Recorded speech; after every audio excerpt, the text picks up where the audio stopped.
welcome to Intoxicated Masculinity, where we talk about drinking culture, pop culture, politics, car culture, and whatever else comes up. We don't have Brandon here today because he's terrified of cars, and he can't be within 500 yards of a Cars podcast. But I do have Kale, who has been around several cars in his lifetime. Hello. So this is going to be a little more free-form episode than we usually do. We just got a couple things we're going to talk about. You know, we both kind of Kale's an out of the closet car guy, and I'm kind of more of an in the closet car guy. I don't talk about cars, but I love them. I've had a bunch of them, and I got a bunch of dream cars that I would like to have. And so first of all, I think it's important we sort of establish our car bona fides. So Kale, why don't you talk about the first car you ever had? The first car I ever had was my own, was a 79 Cutlass Supreme Brougham with a 305, basically fake Keystone spoke wheels, hubcaps. It was bronzish gold in color, and so was the interior. Makes me think of the Big Lebowski. He was like, there's some brown rust coloration on it. Yeah. Yeah. That's part of its character. And then there a couple of anecdotes about that particular vehicle. It did survive, or no, I don't want to say survived. I'll come back to that. Okay. There was an issue with the front suspension where if you put it in low gear and just kind of romped on the throttle off and on, it would make the front end start bouncing like a lowrider. And on top of that, I got some 15-inch subwoofers put in the back.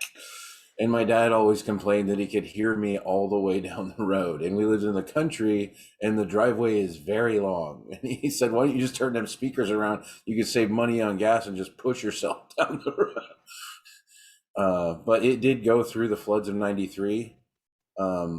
It survived mostly intact. At that time, there was also an Impala that I was toying with sitting out there, and that one didn't really have anything wrong with it at the time, except for the fact that it was full of water now. But the Cutlass, you didn't want it to be full of water. No, the Cutlass, if it was just a flood, that would have been one thing. But since it already had a push rod thrown through the oil pan because I thought it was a hot rod, that kind of already nixed that whole deal. So that's the story of my first car. I bought it for $500, by the way. And how old were you when you got that? Were you 16? 16. Because I got my first car when I was I think I was 18 and change. I might have even been 19. It was 18 or 19. Anyway, so I spent a little more, although I got an equally older car. I got a 1972 Buick Skylark, which I loved. Love that car. It had some also brown rust coloration on it as well. But if you're familiar with the Skylarks of that era, they were a lot like a Chevy. Chevelle. Yeah, a Chevy Chevelle, right. The difference was the taillights were different. The taillights were rectangular on the Skylarks, whereas the Chevelles were circular, and the front end on the Skylark, I thought it was actually maybe even kind of cooler because it came to a point, which is kind of cool. And all cars of that era had their own unique little things that other cars didn't have. And so my car had, it was a coupe. So it was a 2-door car, but the rear windows rolled down, which I always thought was kind of neat. And it had a Buick 350 in it. It was loud and it went reasonably fast. But I loved it. And that car survived a long time. In fact, I kept that car even when I had bought a different car. And then I had to go back to the Skylark later on. By the way, to get back to the intro part of this, we always talk about our cocktails. I am having something called the Lincoln, which you can see my lime and my green screen are working very well together there. The Lincoln is, according to Motor Trend, a whiskey version of a margarita, which is not as bad as I thought, but it's using Jim Beam white whiskey. It's just kind of a strange cocktail. Anyway, what are you having?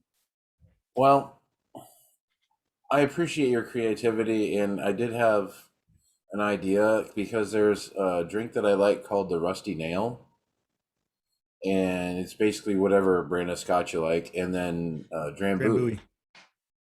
And I thought, I should do a spin off of that since we've been doing some cocktails lately and make one called a Rust Bucket, yeah, for your car, with that car themed drink. But I didn't actually do that. So the best car drink, I think, is just a beer. So, It's very fair.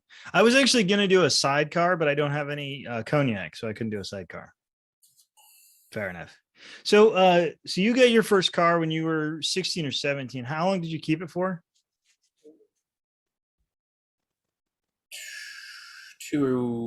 probably 2 years at least, maybe three. Because your Before, car history is long. You've had many, many cars in your lifetime.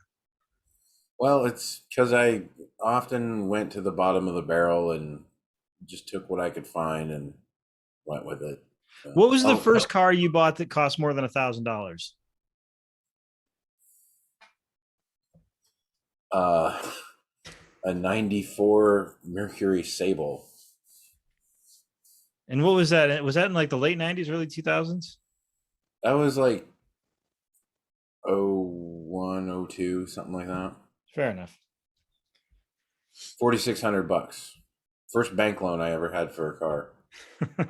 I get a loan for the Skylark. I don't know how I got it because it wasn't like usually the bank won't lend you money unless the car is like no more than what is it, like 10 years old or something like that. And at that, I bought the Skylark in like 96 and it was already like 24 years old.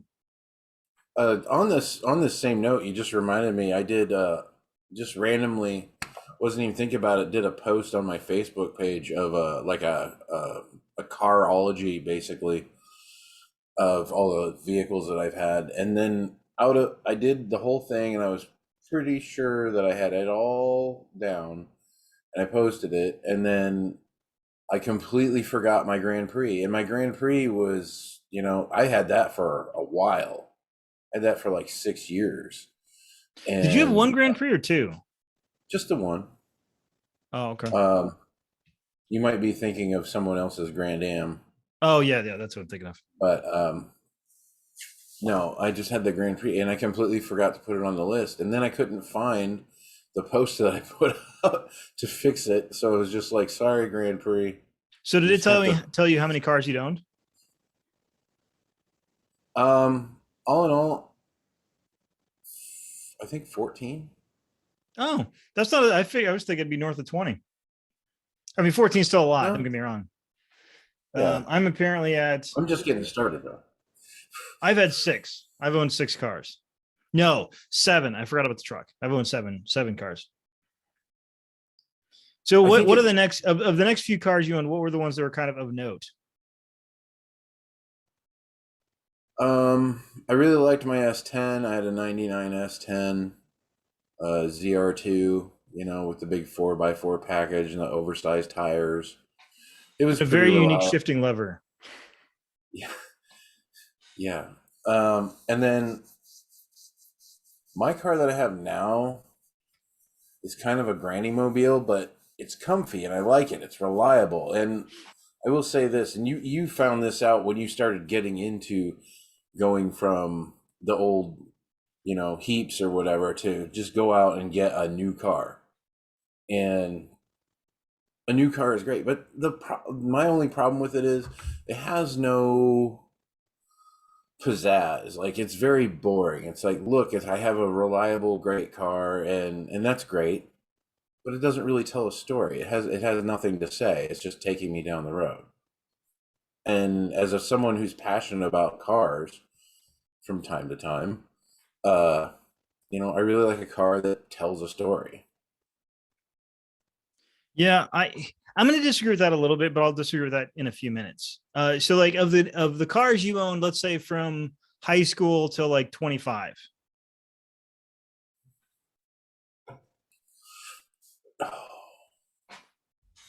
Well, the Le Mans was fun. I had a '73 Le Mans that I Do bought you from. have any interesting stories about the Le Mans? Oh, I do. I do. It was a '73 Le Mans. And I'm pretty sure that the only thing holding the body together was the primer, because that was probably one of the rustiest vehicles I'd ever owned. There was a lot of brown rust coloration on it. A close second would be the Centurion that I had, but I don't want to talk dirty about my Centurion because that was a sexy beast. But um, it was, as I said, it was primered mostly and then had some kind of blue showing out from underneath it. And then somebody tried to match that blue, but it wasn't quite right. And so it was basically like three different colors. So since I was working security at the time downtown, I thought it would be great if I spray painted that car flat black, and then I spray painted a white star on each door on the side, and put security on the trunk because why not? But yeah, speaking of stories, before the security paint job, we were driving to Boone, and I hit some black ice. I am assuming. By the way, Trying this is not any day. This is the day you bought the car. Literally the day you bought the car. This isn't like a month later or a week later. This is like 5 hours after you bought the car. I didn't. Yeah, it was. Anyway, went sliding off the road into a death ravine that was roughly 300 feet deep, and bunch of trees, little trees. So, you know, the huge 73 tank that GM built was mowing down foliage going downhill until we finally hit what I assume was a culvert or something. Some cars are afraid of hitting trees. Trees were afraid of hitting that car. But the culvert did some damage. It completely snapped the passenger side tie rod and like screwed up that wheel pretty good. I had to actually wait like a week and a half to get that back from the mechanic. But it started up when they pulled it out. It started right Yeah. up. Well, yeah, you can't kill a small block 350. You can't. True. You can shoot it, it'll still run. No. And then oh yeah, and when it was a security mobile, my brakes were going bad and I was on my way to work down 235, and there was an accident and it had 2 lanes of traffic completely blocked off. There was like 6 cop cars, an ambulance, a fire truck, and all that stuff. And I'm coming up on this thing at 60 miles an hour thinking, oh crap. And so I just start pumping and jamming on the brakes, trying to pump them up, lock them down.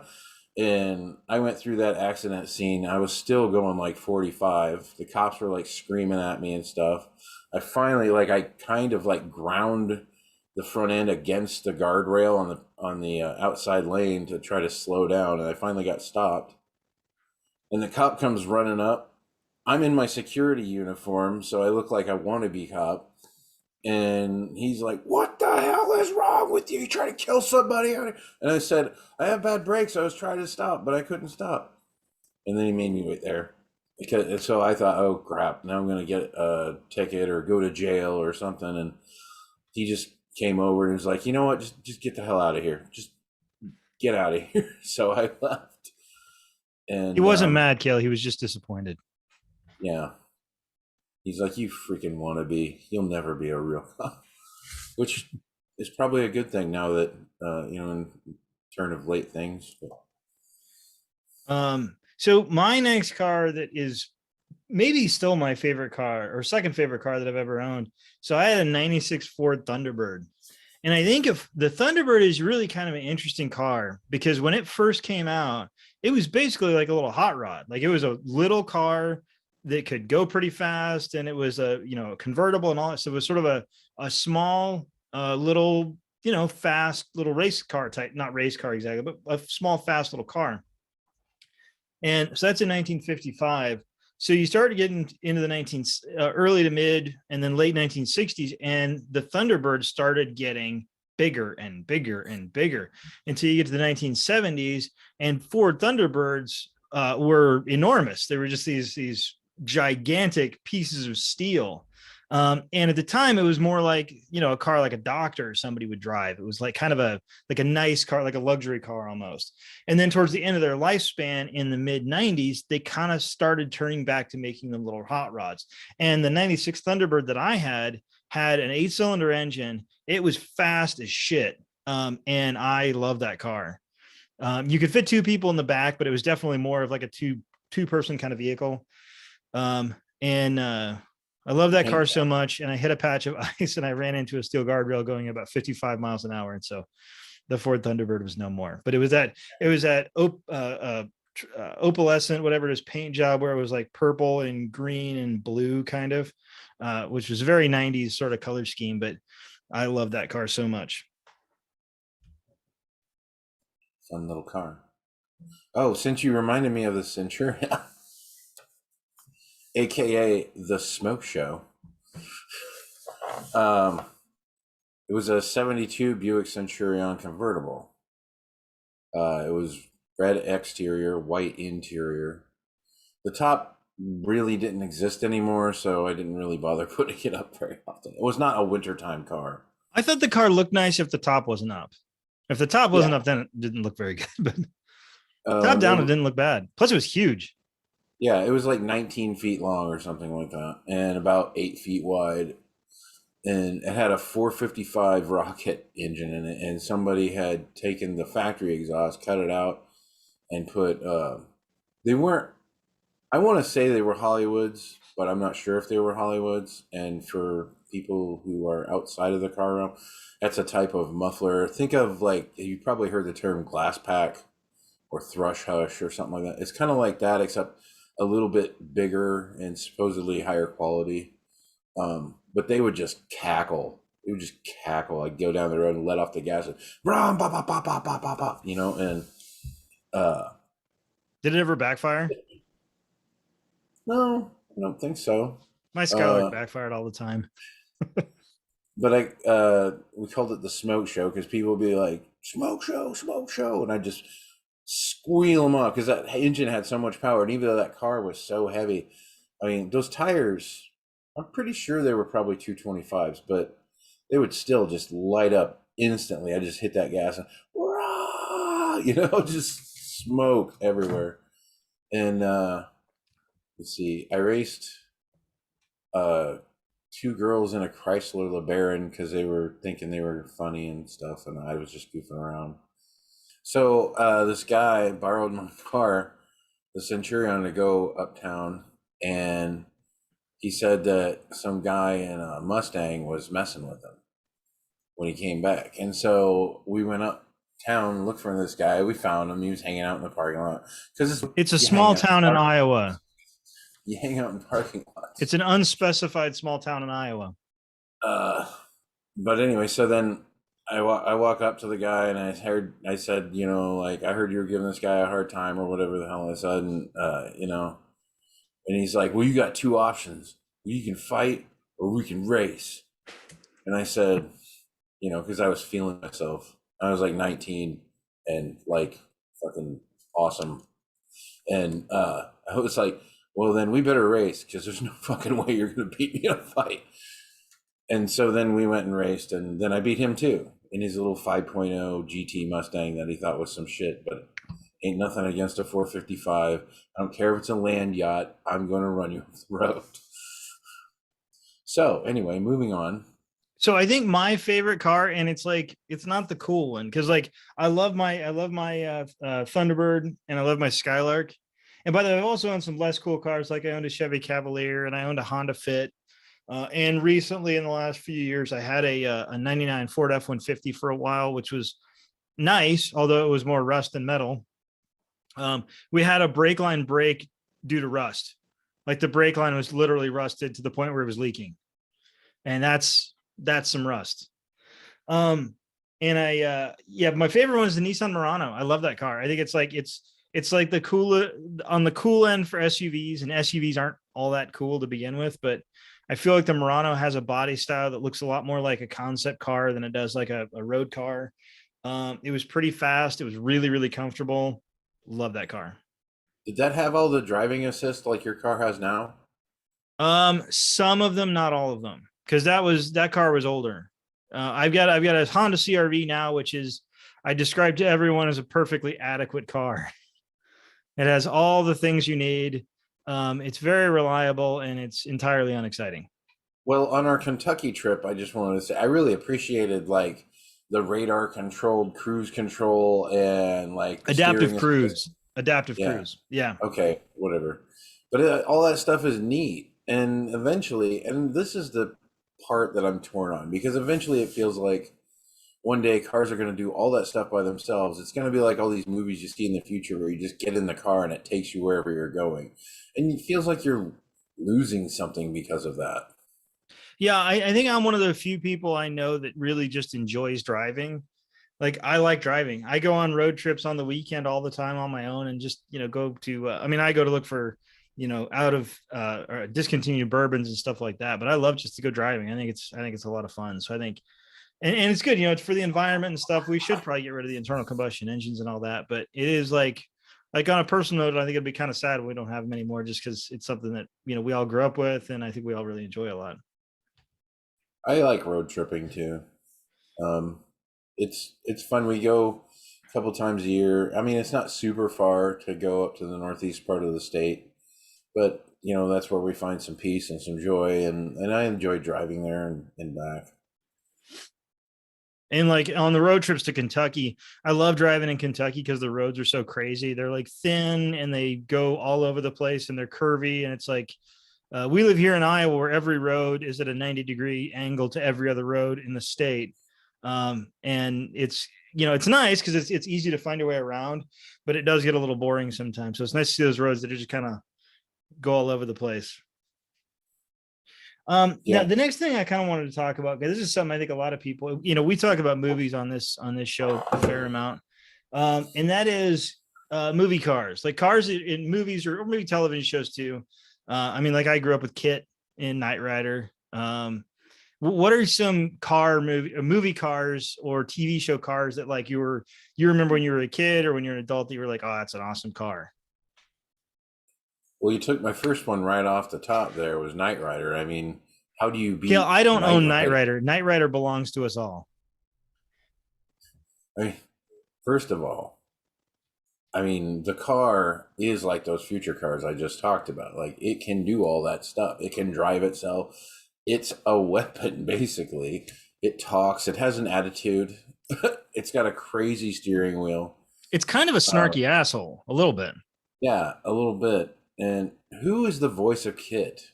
I can't remember the actor's name. He was in that show about the kids in the class, head of the class. He was one of the teachers. Oh yeah, yeah. He No, was the. not head of the class. That's not right. I don't know, you talk a little more about it. I'll look it up so we tell the audience He correctly. wasn't with Blunden. Sorry about your mom, Ricky. I'm sorry your mom blew up, Ricky. Better off dead. Movie reference. But yeah, that's a great car. One of my other cars that I really liked What was from it? That was a Camaro, right? it was a Trans Am. Oh, it was, It wasn't was, it? it was a blacked out Trans Am. And but anyway, moving on. Another TV show car that I really liked was the Coyote. And I don't blame you if you don't remember the Coyote because a lot of people don't even remember the show it was on, which was Hardcastle and McCormick. It was about a judge and this guy who was basically an ex-con, and he was like trying to do good and turn his life around or whatever. But they had this sports car, which is basically a kit car, really, because you can find them if you go looking for them. But it was a Coyote. And think of like, say you wanted a Ferrari, but you can't afford a Ferrari. That's basically what it is. And then, I mean, they showed it like driving under semi trailers and stuff, and it just had like ridiculously huge rear wheels on it and stuff. I mean, it was just a really crazy car. The voice kid was William Daniels, and he was the teacher on a Boy Meets World. He was a teacher on Boy Meets World. I don't know, I was thinking head of the class. Yeah, I never saw that. I did watch Airwolf, and Airwolf was basically Knight Rider, except That's it's a helicopter instead of a car. not a car. Well, I yeah, but I had mean, it's still basically the same show. I built an Airwolf model I because think I might have too. I built a lot of models growing up. I built like 60% of a lot of models when I was growing up. that was one of my passions. You know, I liked the creativity of building that, and also, I mean, it was usually a car. I mean, he did some boats and planes and stuff too, but it was usually a car because it was the best of both worlds. It was a cool car, and I was building a model. And you could paint it whatever color you wanted to. Oh yeah, and change it. Like I actually got to the point to where I started breaking the models back down and like remaking them. Like I had one of my Did you okay. bore out the cylinders? No, my favorite. There are no cylinders. It's hollow inside. My favorite, all-time favorite car, or should I save this for something else? No, go No, ahead. I'm just gonna say it now. My all-time favorite car that I have like the most passion about. That doesn't mean it's the coolest or the funnest. It's just the one that I like the most.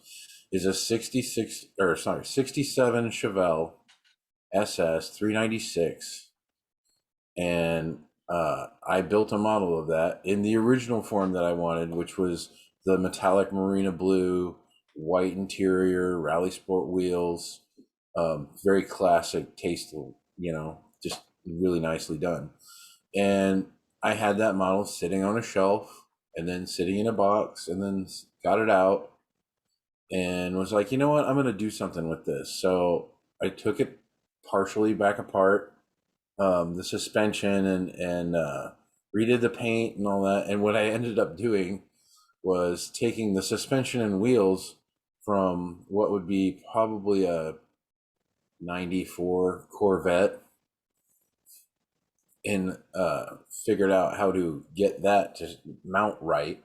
And I changed the color to a metallic green, and it was just crazy. It was like a resto mod. That's very popular now, is resto mods, where you take like an old hot rod car and you make it mostly the way it was, but then put some modern touches on it.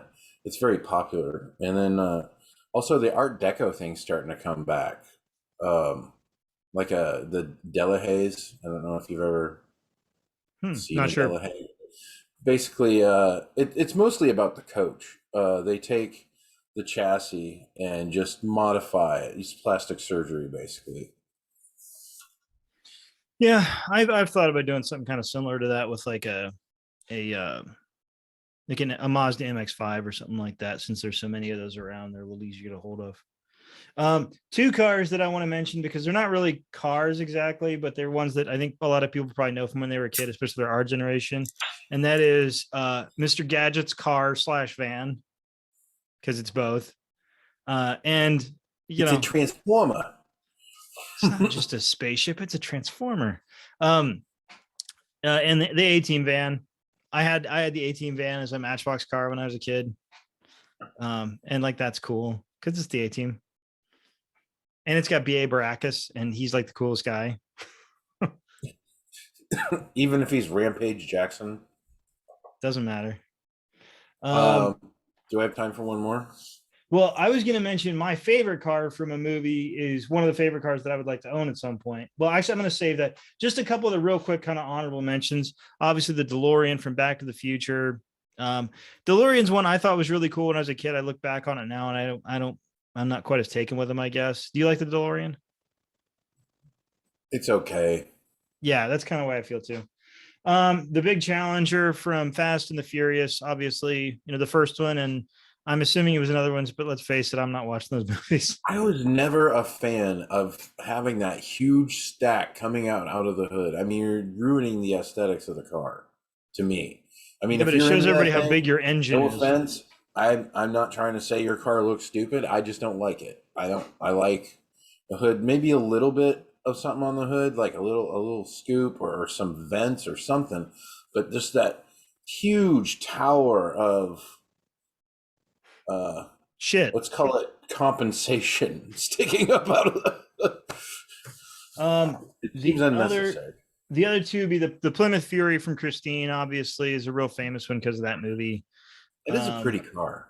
Yeah, it is. The Tucker from the movie Tucker, Boring. which not very many people have seen. And my favorite, which is it's not a great movie, but I like it and I like the book a lot more. And that's the movie that's the dark half, and the car is the Oldsmobile Toronado, which is the Oh, 1966 Oldsmobile Toronado, one of my favorite cars of all time. The first, I First, believe it's the first production car with a transversely mounted engine. So it's a front wheel drive hot rod, which is kind of crazy. It had the 455, probably the same 455 that Kale had in the Centurion. Well, not literally the same one, but the same engine. So that's my favorite. What's your favorite one or two from movies? From the movie realm, like the first one that popped into my head, because I was trying to think what's like a cool, interesting movie car. And I liked the vehicle from the end of the movie Tango and Cash. And I'm pretty sure it's just a beefed up Forerunner.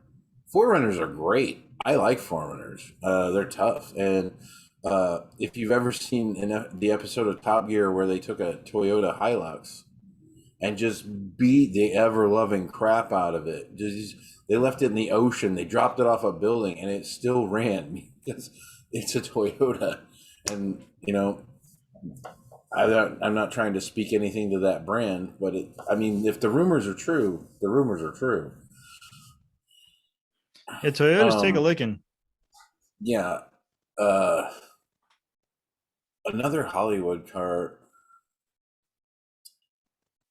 I don't know. You'll have to come back to me on that. Actually, no. Here, I'll throw the cheap one in there. The Audi R8 that Tony Stark drives is pretty cool. I didn't think about that, but now that you've said that, of course, because you like the Audis. I don't know if I'm so on board with the Audis. I think they look kind of like. I think Audis look like a generic sports car. Another great car movie is Ronin. There's a lot of good car action in Ronin. Are they driving? No, Minis is Italian Job. Yeah, no. In Ronin, it's basically like an Audi versus a Peugeot. Oh, okay. And there's just this really huge chase scene. That whole movie is a great movie, to be honest. But we're not talking about movies. I was gonna say I don't want to talk too much about that because I think we could probably do a whole episode just on chase scenes in movies because, there's some great chase scenes out there. The Deadpool, where they're running away from a radio-controlled Corvette that explodes. Which, oddly enough, has Jim Carrey playing Axl Rose, which nobody seems to talk about that. I think that's the first movie role ever he had, at least that I know of. I mean, his first big movie role, anyway. Does he even get credited for it? He must. I don't know for sure though. Well, like what's the Odenkirk movie that he was in? High Strung. High Strung, and I don't know if he got credited in that or not. I think he did.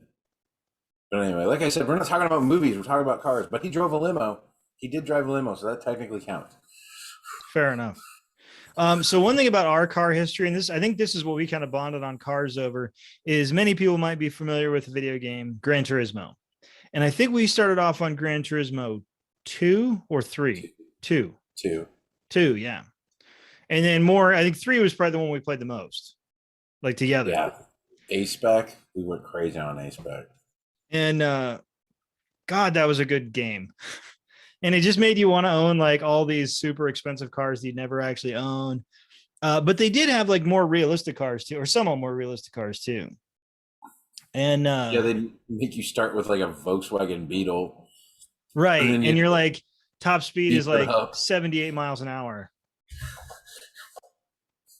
You got to beef it up to like 500 horsepower, which who the hell has a 500 horsepower Volkswagen Beetle? Well, at least there, the supercharger would be sticking up out of the back. So maybe it works. Yes. That's funny because their engine is in the rear, you see. But that was actually, I think, what that game itself, I mean, it really kind of pulled me toward the Skyline. And also kind of was a stepping stone for my interest in games and shows and stuff about cars too. Because I mean, you'd see like Motor Trend on Saturdays or something like that, but like then it's a little boring though. Like they don't. It's like they're not really excited about it. It's like they're talking about cars the same way plumbers would talk about plumbing, and it's kind of nuts and bolts. Yeah, it was very like, and this is the new Cadillac, whatever. And I'm like, yeah, okay, that's cool, I guess. But does it give you a boner? I found Top Gear, and if you've never seen Top Gear and you like cars, do yourself a favor and watch Top Gear. From the political side of the house, I'll say that Jeremy Clarkson is a piece of shit. But we'll just talk about the car side of things He's a bit of a caveman. a bit. But they do. It is a great show. I mean, they put on a great show. Um, they do all their little challenges. Plus, I mean, it's super great production value. Like the films they do on the cars are really really well produced, and I mean, it's you can't I deny gotta say, the quality of it. And they've currently got a show on Amazon Prime called Grand Tour, which I think is like maybe 3 or 4 seasons deep now. well, I think that's even over now because now he started Clarkson's Farm. Yeah, I'm not watching that. I don't know if that's a separate thing or not. But yeah, I was gonna say the production crew really. I mean, the hosts are great, but and obviously the cars on the show are great. They're picked for a reason. But the production crew is the real meat of that show. Like the films they put together, the way they edit it, the way they do the movies and the music and everything. It's really well put together. Yeah, there's some cars you watch there, and you're like, I want that.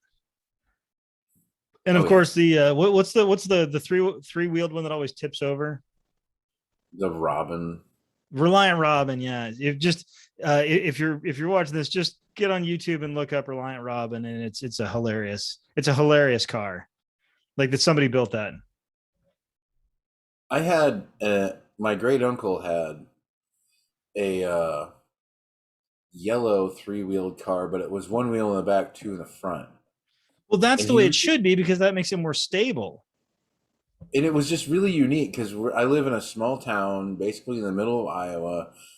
I know it's either SUVs or great big trucks, which Or I shitty have cars from the 1970s. yeah another anecdote about the big trucks around here, but um, it was just this really unique vehicle to see. He was a pilot, and he had an ultralight and this little car, and he would just drive this little car around town.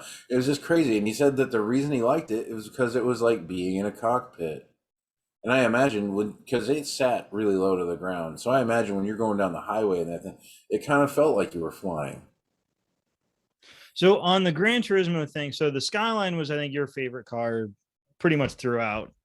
Um, It like was what do you like about it? Because I know what I like about this. I like the Skyline too. It's not as much my favorite as is yours, but I think it's a really interesting car.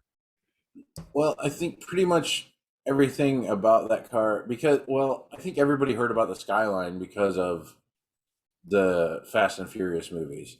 But I knew about it because of that game before the Fast and Furious movies got a hold of it.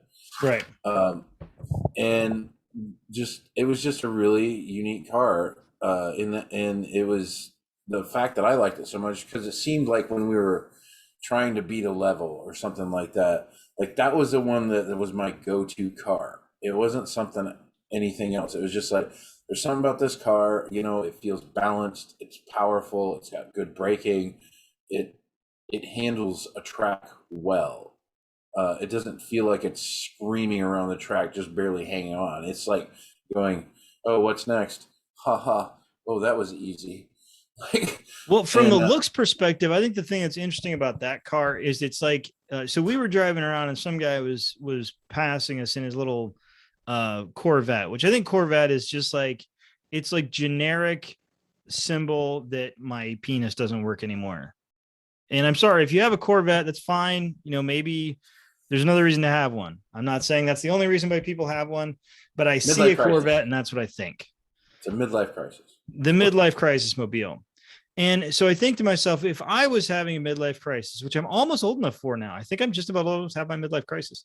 Like, what car would I buy that is cool but doesn't make you look like an asshole?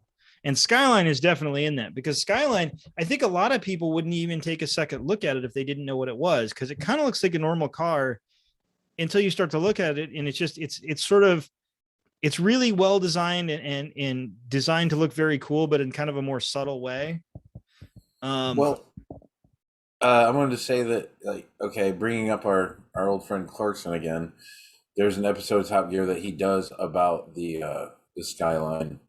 Uh, Actually, it's a double episode because in the first one they're like racing a bullet train, but in the second one he actually takes the car to a track and actually shows you what it can do. And I think it's a GTR, isn't it? yeah, I mean, they're the same. It's the same. Nissan Skyline GTR.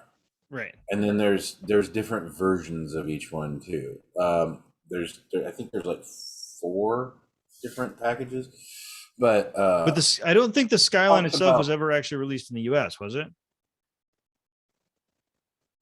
no, not here, no, unless you went and got it and brought it here, Which there's actually one here in Des Moines. I've seen it a couple of times.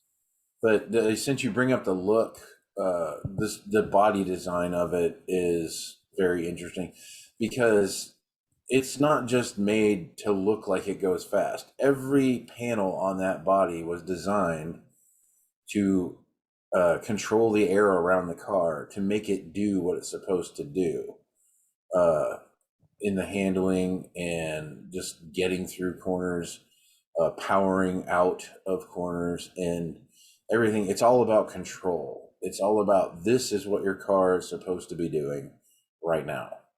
And I appreciate that someone took the effort and the time to sit there on their computer, or maybe they had like a clay model that some companies do, and they're just and they streamline it in this air wind tunnel, and it's just like crazy amount of math that goes into it.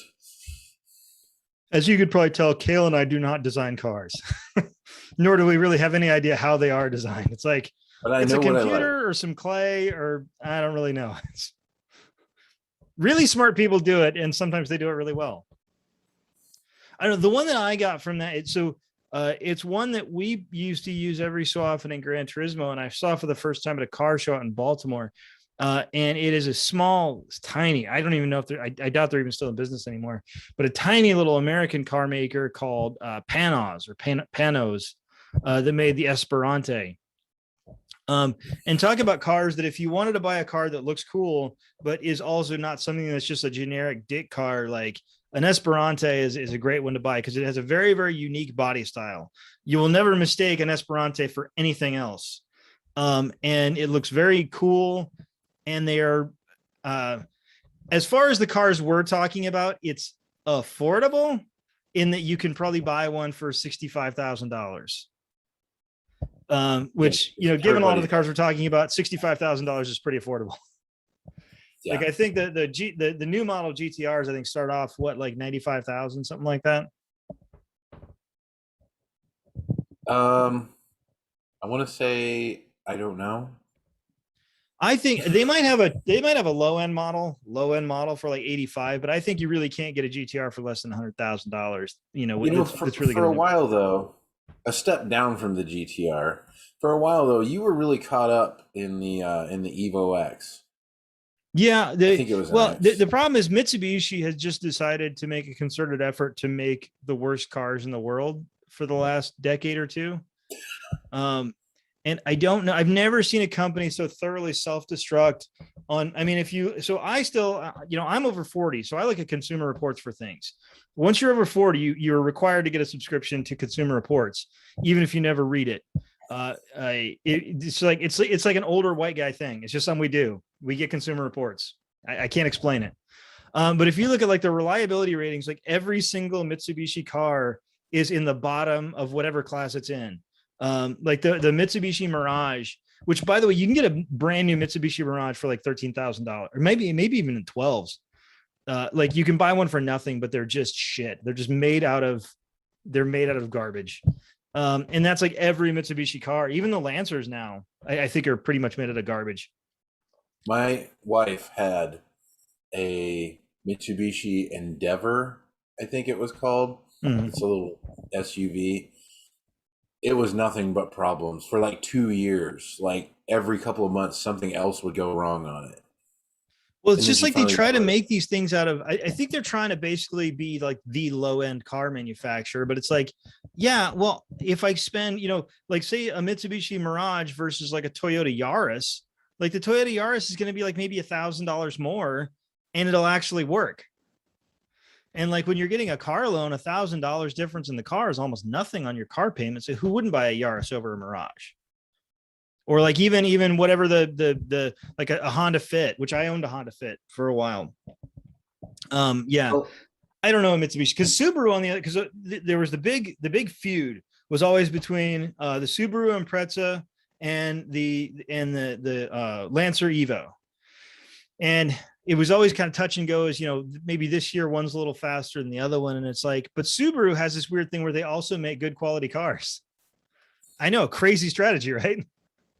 It's like they thought to themselves, I know, let's make a fast car, but then let's also make cars that work. See how that affects our bottom line. I want you to get back to the Lancer that you were talking about, but before you do, speaking of Subaru, they made a commercial once that I'll be honest about it. It kind of pulled at my heartstrings a little bit because they're like showing this Subaru, and I think it was a Forester or something, but it's in a like junkyard, and it's like all smashed up, like it'd been in a huge wreck, like just destroyed. And you see this guy walk up, and he unscrews the knob off the shifter, and then all you hear is this voiceover of is my Subaru saved my life. And then you see him take the knob thing and he goes to his new car, which is basically the same car, just newer. Of course. And I thought, well, that says something. It says they have an advertising budget. There is, by the way, there is something with Subaru's kind of a weird duck because like I'm not going to say that Subaru owners are a cult, but they're not like people who buy Subarus only buy Subarus. And it's kind of weird. Like, and if you pull up to a Subaru dealership in a Subaru, like there'll be a salesman talking to you right there. If you drive up to a Subaru dealership driving like a Mercedes-Benz S-Class, they will look at you like you're a piece of shit. It's like, well, you're not already driving a Subaru. Why the fuck would I talk to you? All right. Well, look, if you're not going to talk about the Evo, then maybe we should talk about the 3000 GT, because that was also in the midst of the shitty cars. Yeah, so the Mitsubishi 3000 GT is my favorite of that era of Japanese sports cars. I just think it looks great. I mean, there's a lot of other good ones. You know, there's a lot of good Civics. You know, the Supras are nice. So the Supras kind of got overdone because of Fast and the Furious movies. But I mean, yeah, 3000 GT, twin turbo, all wheel drive. It's a really cool car. It looks good. It's fast. It's really neat car. And it's affordable. Well, not anymore. Well, not if you want one that's in good shape. Oh, and small anecdote here. I was driving around town, the other day in the capital of Iowa, and on the east side, somebody does have an NSX for sale. That's a Nissan NXS. And really, not NXS like the band from Australia. Wait, not a Nissan. It'd be a yeah, isn't Acura. It? Oh, Acura, yeah. Sorry. Well, it's Acura or Honda. Who owns? Yeah, who owns? Acura is Honda. Lexus is Toyota. Lexus is Toyota. Infiniti is Nissan. Right. Does Subaru have a Subaru has Subaru, and that's all they'll ever need. Because they're just like, look, I'll just make a good car from the beginning, and we don't have to make other companies. Right. Yeah. No. The Acura NSX is a really awesome car. That's another one that would be on my list of cars that I really enjoyed from playing Gran Turismo. And I don't know. It's like it's funny. I've heard it referred to, and I've referred to it before as like the poor man's Ferrari, which is funny because it's like $130,000 car. And they did just come out with they came out with a like a reboot of them, but I think it was only for a couple of years. I don't even know if they're making them again. I think they've made them for like maybe a year or two. Well, I was going to say, you brought something else to my attention, is the car companies are weird because like Ford owns Aston and Jaguar, I think. Yeah, I think so. That's why you noticed, like in the front grille of most Fords for like the last 5 or 6 years, like they kind of look like Aston Martins in the front. And then like I'm sure GM probably owns some other companies. Audi owns Lamborghini. I think Ferrari's still Ferrari. So Acura owns Honda. Audi owns Volkswagen. Audi's Volkswagen, okay. Bentley's Volkswagen. So Volkswagen owns Lamborghini, Um, or they're somehow tied together. they're not listed here, but probably. BMW owns Mini. Let's see here. Hyundai owns Kia. Um, oh, Hyundai owns Genesis. Have you seen the Genesis cars? I've seen a few of those on the Yeah, road. So that's because like they have a different Hyundai's. logo. Sorry. That's like Hyundai's Acura. Okay. I literally just learned that now. They have like a Um, little shield with wings coming off of it. yeah, it I looks thought a it little was. like a Bentley logo, I think. Like kind Well, of. I swear they made a car called the Hyundai Genesis, and They then might Genesis have. just became its own thing. And now there's, oh yeah, like Kia makes the Stinger. That's supposed to be like a sports car. I don't know if there's any Kia owners out there watching. Hey, if there's any big truck guys out there and you're watching, look up the Marauder. I think it's from South Africa or something like that, but it is ginormous. It's like two Hummers together. That's crazy. um uh Stellantis is the one that owns Jeep and a few other ones. I like Fiat, Sonatrach. Dodge, Chrysler. Yeah, it's funny. It's not to get into the political stuff on a car show, but it is interesting to see how everything is controlled. Like every industry is controlled by like five companies. So like everything is like it's Toyota, it's Honda, it's Hyundai, it's Ford, Chevy. It's one of those big companies, and they own all the brands. Okay, so let's make this a little more personal. I got a couple of questions I want to ask. Fair enough. By the way, just a quick, I didn't know this one. You might find this interesting. There, Nissan, Mitsubishi, and Renault are all one company. Are owned by one company. It's called just apparently called Renault, Nissan, Mitsubishi Alliance. Like Jean Renault, I don't know. is it a professional? I don't know. That's Anyway, kind of weird though. here's a question for you. Here's a question. Of all the vehicles you've had, is there one specifically that you regret not having now? Yes and no. Both the Murano and the Thunderbird, I would love if I still had. But the Thunderbird, I don't have a choice because I ran it into a steel I-beam doing like 50 miles an hour. So there's really no coming back from that one. And the Murano, I was leasing, and I basically my lifestyle is I drive a lot, and so I was trying to work under a lease for a while, but I was just putting too much miles on it. And I just had to get rid of it and get something else. But I may get another Murano at some point. I'm honestly surprised you don't say anything about the Skylark when I ask that. Well, I mean, I like the Skylark a lot, but to be honest, I would want to drive it right now. Yeah, so it's just one of those things. Like you look at this, and it seems like no matter what industry you look at, everything is owned by like six or seven different companies. And cars are pretty much the same thing. You've got your General Motors, Ford, Toyota, Nissan, Honda, BMW, and maybe one or two others that are like really big manufacturers, and they basically control the whole industry, which is kind of I sad. think I think Because we that's talked. one thing and this is something that would be interesting to do an episode about. And you could talk about the Tucker, you could talk about the DeLorean, you could talk about the Esperante, and that is the genuinely small car manufacturer. The car manufacturer that makes 100 cars a year. I have a small car manufacturer for you. Let's get out of these boring cars and get into some more exciting, interesting cars because I got three cars that I want to talk about specifically. And the first of which you segue, not the We're not segue. talking about segways. Segways are Not not cars.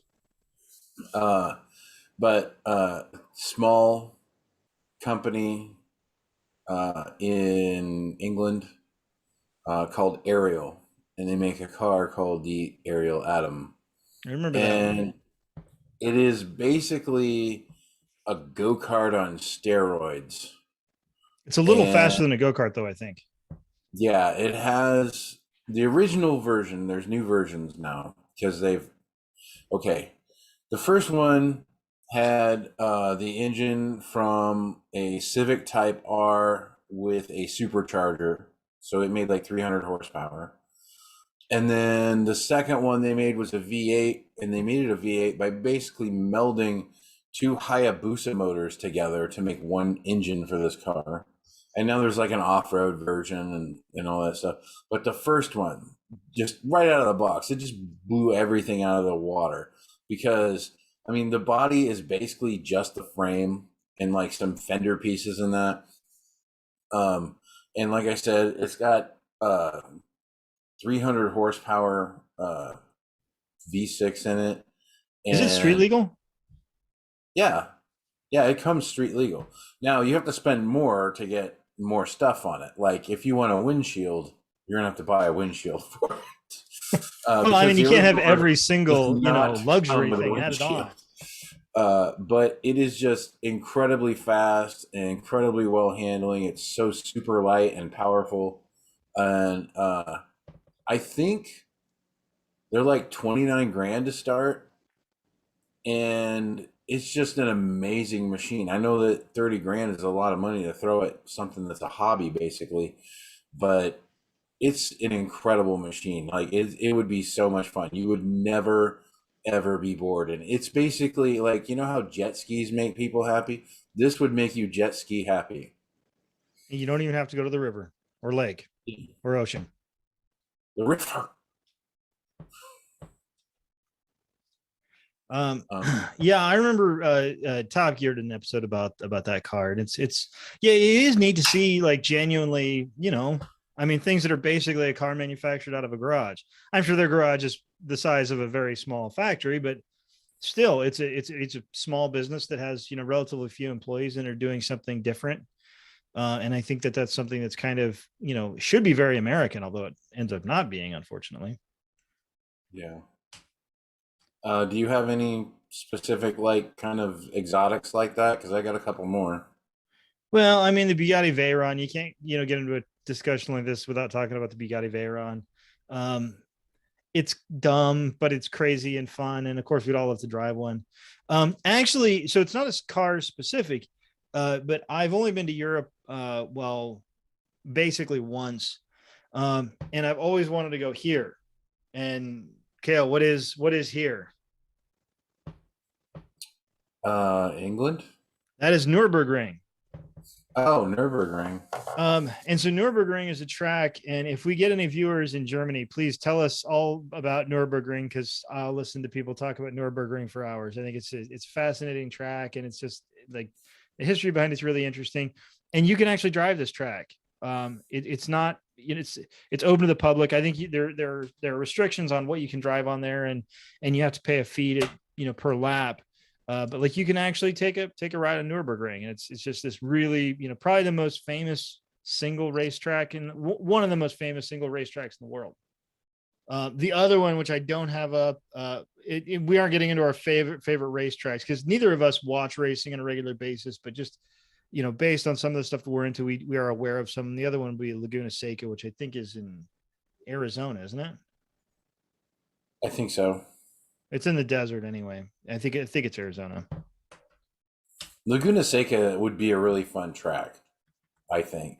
Of course, the part that always gets me is that turn It's in where, sorry, it's in Salinas, California. Sorry, California, but it is desert. well, and it's generally a motorcycle track. It's not really for cars, but they do race cars on it. Um, but there's a part where there's a real hard left turn into like a sweeping right, and you go downhill under uh, an overpass. I think that's another part of the track, obviously.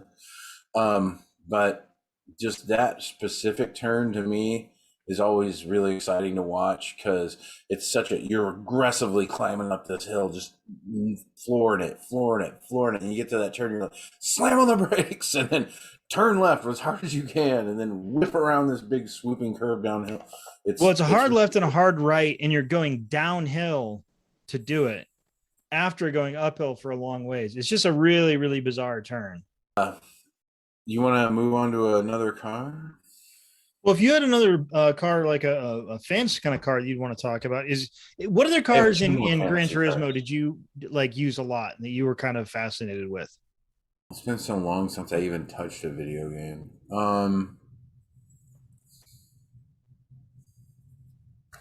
I don't know, probably the Skyline. I guess I'll just stick with that one because I really honestly, to be honest, I can't think back far enough to think of all the cars that were in that game. I Well, remember.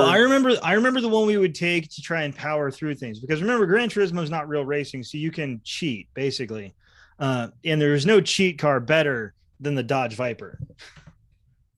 Because the Dodge Viper, once you put all the souped up things into it, had roughly, I don't know, 1,000,000 horsepower, and it could go 100 zillion miles an hour, and it was entirely unable to be controlled in any way because all that power is going to the rear wheels. And it was just, it was a nightmare and a joy at the same time. I remember there was a Corvette. I think it was like a GS or something. They called it. It was like blue and it had three little red stripes up by the front wheel well that were supposed to symbolize something. Um, and then that one was like a power car too. It was just like, oh, it's a Corvette, so it must handle great. No, Corvettes are terrible at handling.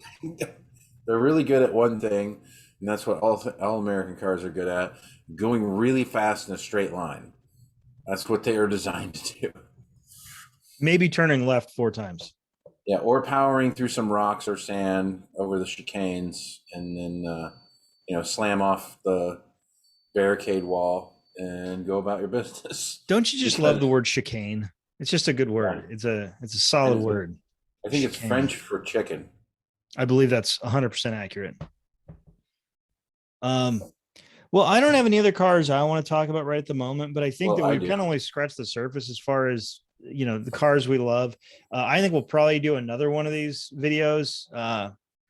Maybe on that video we'll be more focused.